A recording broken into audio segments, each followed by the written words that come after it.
guess frustration is a good word to describe how I'm feeling.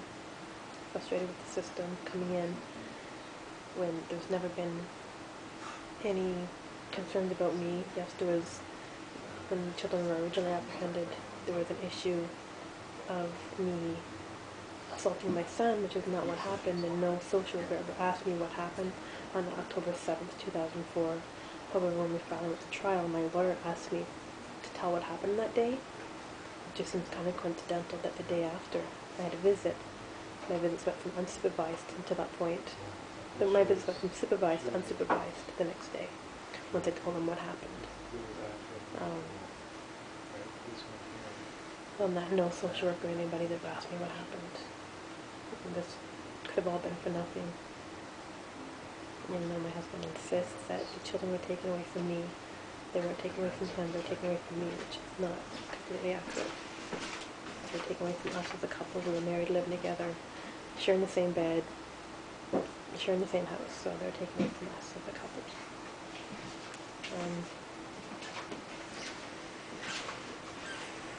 I guess I feel frustrated. I haven't been able to see my children in 37 days, but up until 2004, I was the one there for them every day when my husband or my other son's dad were away on months or weeks of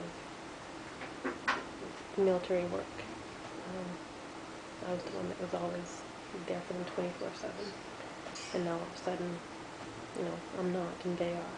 It seems like a weird twist of fate. I guess I'm keeping myself busy, trying not to think about it. When I do, I just get overwhelmed with the feelings. The busier I keep myself, the more I think I can do to educate myself. I volunteer with a couple organizations who help marginalized people, which females, women in general, are marginalized because we don't usually have a way of supporting ourselves in a marriage. I chose to not work while I was married to my husband. He didn't want me to work. He made enough to support the family.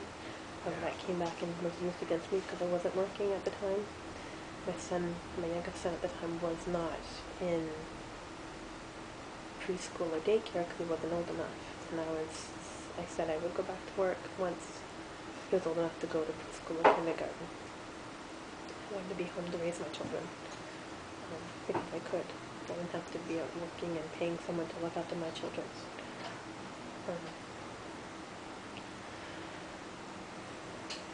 I don't know what else to say. Just, I guess, hope to those of you out there who are watching that bad things do happen to good people. I believe I was a good person.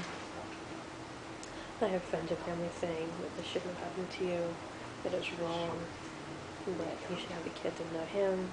However, the military were backing him because he had the house and the job and the way of supporting them. Well, I could support them as well if I had alimony and child support from the dads, and if I had stable housing through a housing project.